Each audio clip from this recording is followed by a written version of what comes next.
నమస్తే రమగారు. నమస్తే జయ. రమగారు, మనం శివరాత్రి మహత్యం గురించి మాట్లాడుకున్నాం కదా. అయితే శివరాత్రికి సంబంధించి ఏమైనా కథలు ఉన్నాయా? శివరాత్రి రోజున ఈయన పరమేశ్వరుడు అగ్నిస్తంభ రూపంలో ప్రత్యక్షమయ్యాడని, ఆయన ఎంత గొప్పవాడో తెలియజేశాడు అని ఈ రోజునే జరిగిందని చెప్పి మనం లింగోద్భవ కాలంలో పూజ చేస్తాం కదా. లింగోద్భవ కాలం దాకా మనం ఉపవాసం ఉండాలి, అర్చన అవునండి. చేయాలి, ఆ సమయంలో అర్చన చేయాలి చెప్తాం కదా. అర్ధరాత్రి దాటిన తర్వాత పరమేశ్వరుడు అగ్నిస్తంభ రూపంలో విష్ణువుకి బ్రహ్మదేవుడికి ప్రత్యక్షమయ్యాడని చెప్తారు. అవును. ఇది ఎప్పుడోనట పార్వతీదేవి అడిగిందట, వ్రతాలన్నిట్లలోకి అద్భుతమైన వ్రతము, ఫలితం ఇచ్చేది, పూర్వజన్మ కృత పాపాలని కూడా పోగొట్టేది, ఈ జన్మలో ఇక పాపం చేయకుండా మనిషిని మనిషిగా ఉంచేది ఏదైనా ఒక గొప్ప వ్రతం ఉందా అంటే శివరాత్రి వ్రతమే అలాంటిదని చెప్పాడట పరమేశ్వరుడు. ఇది ఎట్లాంటిది అంటే అన్నదానికి ఒక కథ చెప్పారట. పూర్వం ఎప్పుడోనట ఒక కిరాతుడు ఉండేవాడు, బోయేవాడు. ఇతను ఏం చేశాడట, అడవిలో జంతువులకి వేటాడేవాడు, జంతువులను వేటాడి అమ్మి చేసేవాడు. ఓసారి ఏమైంది, ఎవరికో అప్పు పడ్డాడు. రేపేవో జంతువులు తీసుకొచ్చి ఇస్తానని సరుకులు తెచ్చుకున్నాడు సంతలో ఎంచి. జంతువుల్ని ఇవ్వలేకపోయాడు. ఇప్పుడు ఆ సంత వాళ్ళు ఏమంటారు, బాకీ పడ్డాడు కదా, వాళ్ళు ఓ చెట్టు కట్టేసి నానా దుర్భాషలు ఆడి వాడిని విడిపించకుండా వెళ్ళిపోయారు. ఆ పక్కనే ఒక సమీపంలో ఒక శివ సన్నిధి ఉంది. దేవాలయం లాంటిది కాదు కానీ ఒక మండపం లాంటిది. అయితే శివభక్తులు చాలామంది రాత్రిపూట అక్కడ చేరి అక్కడ విశేషంగా భజనలు పూజలు జరుపుకున్నారు. తెల్లవార్లు ఆ చెట్టు కట్టేసి, ఇప్పుడు నిద్రపోతాడు అనుకో, చెట్టు కట్టేసి ఉన్నవాడు తలకైట వాలిపోగానే మెండె పొట్టి మెలకు రాదు. అవును. వెనక్కాంతే కదా నిద్ర వచ్చేది. వెనక్కానే వెసులుబాటు లేక తెల్లవార్లు ఆ శివ భజనలు విన్నాడు. కొంత బుద్ధిమంతుడు అయ్యాడు వాడు. దీని తర్వాత కొద్ది రోజులకి వాడికి వాళ్ళ విన్నటువంటి ఆ శివనామాలు నోటికొచ్చినాయి. తెల్లవార్లు విన్నాడుగా. కొద్ది రోజుల తర్వాత అతను వేటకెళ్ళాడు. మళ్ళీ వెళ్తే ఏ మృగము దొరకలేదట. వాళ్ళ వీడి సమయం బాగుండి శివరాత్రి, వీడు ఏం చేశాడు, అడవిలో ఉండి తెల్లవారేసరికి ఏదైనా సంపాదించాలనుకున్నాడు. ముందు ఈ అప్పు పడ్డాడు కదా, ఆ శివభక్తులంతా ఏం చేశారు, వాడి కట్లు ఉడదీసి ఎందుకురా నాయన నేను కట్టేశారని అడిగి ఇట ఒక 4 నాణేలు, బంగారు నాణేలు 4 రాక్కాసులో బాగిపడ్డానండి అంటే వాళ్ళే ఇచ్చి ఆ బాకీ తీర్చారు. దాంతో శివనామం అంట, శివుడి వల్లే నాకు ఈ బాకీ తీరిందని నమ్మాడు వాడు. ఎప్పుడైతే ఈ వేటకు వచ్చాడు, సాయంకాలం అయిపోయింది, ఒక్క జంతువు కూడా పడలేదు. విసుగు పుట్టింది. కానీ తెల్లవార్లు ఇక్కడే ఉండి తెల్లారంగానే ఆ ఉచ్చులో ఏదైనా పడుతుందేమో చూద్దామని కొన్ని వలలు వేసి ఓ చెట్టెక్కి కూర్చున్నాడు. రాత్రిపూట సింహాలు, పులులు, చిరత పులులు, ఎలుగొడ్లు వేటకొస్తాయి, వాటికి దొరికిపోతాడు వీడు. చెట్టెక్కి కూర్చున్నాడు. వీడి సమయం బాగుండి వాడు ఎక్కింది మారేడు చెట్టు. ఆ మారేడు చెట్టుకి కింద ముళ్ళు ఉంటాయి. ముళ్ళున్న చెట్టు వాడు ఎటా ఎక్కాడండి అని అడుగుతుంటారు ప్రతి వాళ్ళు. వాడు ముళ్ళున్నాయి కాబట్టి పులి కానీ ఎలుగుబంటి కానీ మారేడు చెట్టు ఎక్కబట. మామూలుగా మనకి చిరుత పులులు, ఎలుగుబంట్లు చెట్లు ఎక్కేస్తాయి, ఈ పర్టికులర్ చెట్టు ఎక్కవు. అందుకని వాడు చూసుకుని ఇది ముళ్ళుగల చెట్టు, ఇది పూజ చేస్తారని తెలియదు వాడికి. ఇది ముళ్ళుగల చెట్టు కాబట్టి దీని మీదకి అవి ఎక్కవని వీడు పైకి ఎక్కి కూర్చున్నాడు. ఎప్పుడో పురాతన కాలంలో ఎవరో ఒక ఋషి కొన్నాళ్ళు ఈ చెట్టు కింద తపస్సు చేసుకుని ఒక చిన్న స్థాణు లింగాన్ని, ఒక రాతి లింగాన్ని అక్కడ పెట్టుకుని ఉంచుకున్నాడు. వీడు ఆ చెట్టు మీద కూర్చున్నాడా, సరే వాడి దగ్గర సొరకాయ బుర్రలో నీళ్లున్నాయి. మంచినీళ్ళు తాగబోయి కొన్ని నీళ్లు పారబోసేసుకున్నాడు కింద. ఆ సీత మూత తీసేటప్పుడు పడిపోయినాయి. ఈ పడి నీళ్లు పోయి శివలింగం మీద పడ్డాయి. అభిషేక ప్రియ శివ, ఆయనకి ఇష్టం. ఆ నీళ్లు ఎంగిల్ నీళ్ళ ఇంకో నీళ్ళ కాదు, నీళ్ళు అంతే. నీళ్లు పడ్డాయి. కాసేపు అయ్యాక వీడికి తూలు వచ్చేస్తుంది. ఏమిట్రా నాయన తూలు వచ్చేస్తుంది, ఈ శివుడు ఎక్కడన్నాడు వాడికి గుర్తొచ్చింది. ఆ రోజు పాటలు విన్నాడుగా, అని ఆ పాట పాడుకోవటం మొదలుపెట్టాడు. పాట పాడుకుంటూ కాసిన మంచినీళ్ళు తాగాడు, ఆవలించాడు, ఒళ్ళు విరుచుకున్నాడు. తోచట్లేదు. ఈ చెట్టు ఆకు ఒక్కోటి తుప్పటం వేయటం. ఆ ఆకు ఎట్లా ఉంటుంది, 2 ఆకులు ఇట్లా ఉండి మధ్యలో నుంచి ఇంకొక ఆకు వస్తుంది. దీన్ని లాగితే అదేమిటి బాగా తెగదు. అదే మొదలుకి లాగేవనుకో, ఇక్కడ లాగితే బాగా తెగుతుంది. కరెక్ట్గా ఇట్లా తీస్తే దళం దళంగా వస్తాయి.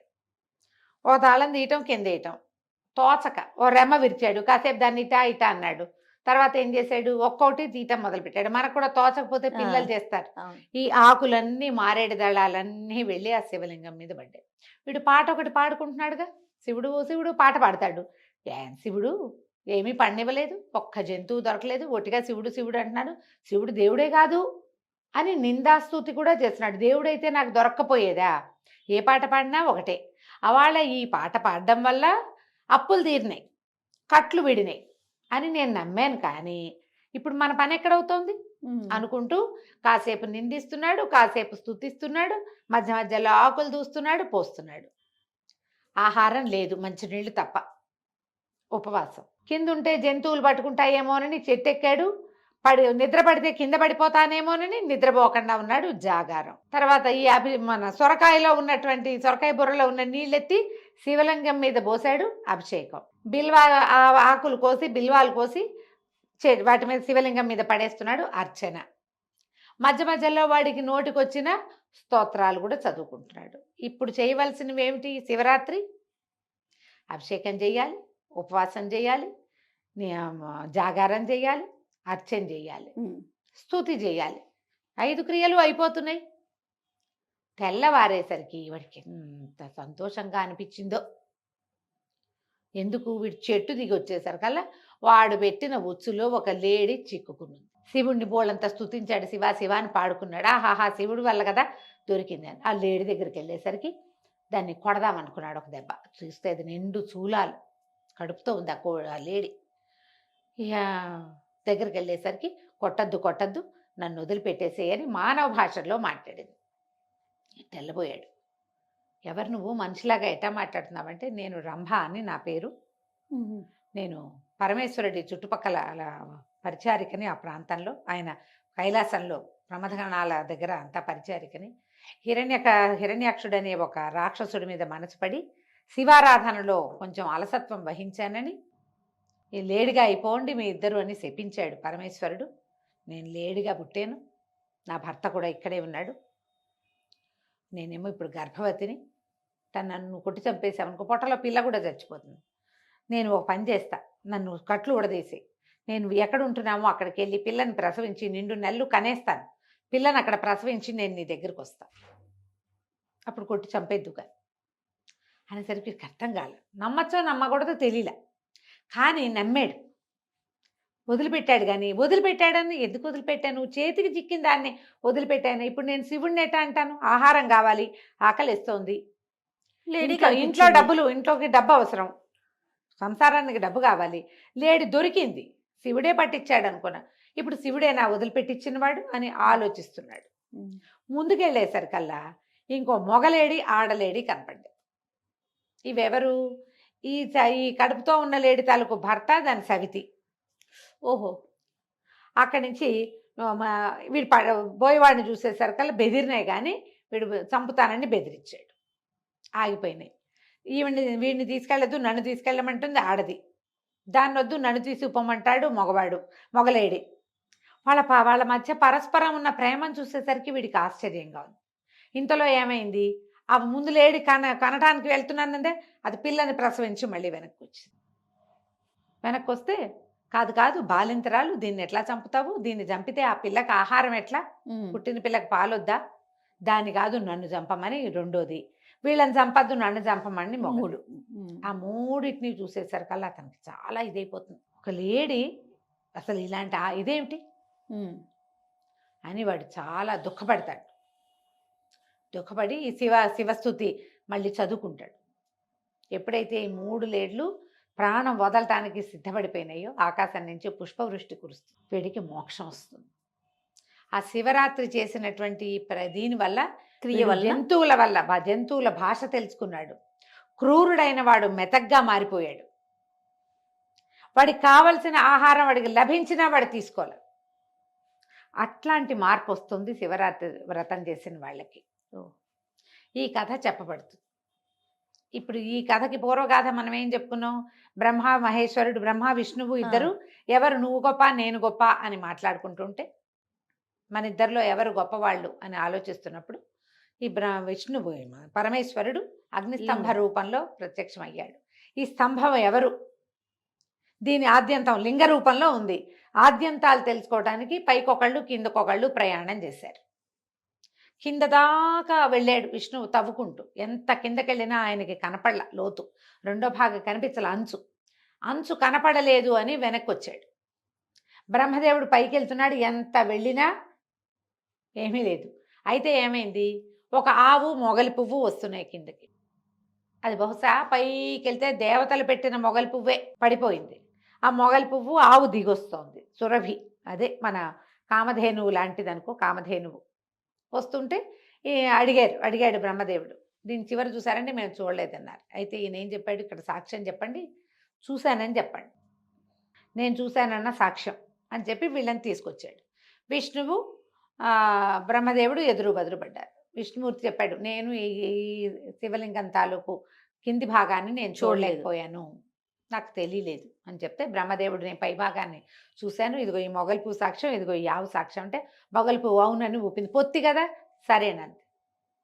ఆవు మాత్రం తలతోటి తల ఊపి తోకతోటి చూడలేదు అని చెప్పింది. చెప్పేసరికల్లా అప్పుడు విష్ణు పరమేశ్వరుడు ప్రత్యక్షమై మొగలి పువ్వుకి నీకు పూజార్హత తీసేశాడు. నిన్ను పూజించరు, నువ్వు పూజల్లో పాల్గొనవు, ఇంకా క్షుద్రమైన పుష్పాన్ని అయిపోతావు, విలువ లేదు నీకు అని అబద్ధం చెప్పినందుకు.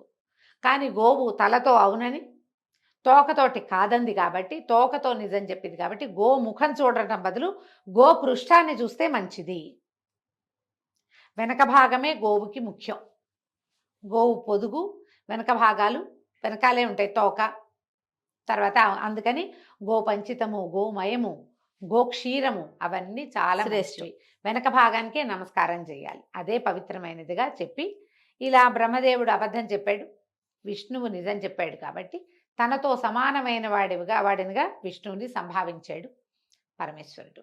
ఏ రోజునైతే ఈ మహాలింగ స్వరూపంలో అగ్నిస్తంభ రూపంలో ప్రత్యక్షమయ్యాడో ఆ రోజునే మనం శివరాత్రిగా మనం పూజ చేసుకుంటాము. మాఘమాసంలో జరిగిందని. ఆ రోజున లింగోద్భవ కాలం దాకా ఉపవాసం ఉండి జాగరణ చేసి శివార్చన చేసుకుంటే విశేషమైన ఫలితం లభిస్తుంది. జన్మానికో శివరాత్రి అంటారు. కనీసం ఒక్కసారైనా జీవితంలో ఈ శివరాత్రికి ఉపవాసం ఉండాలి.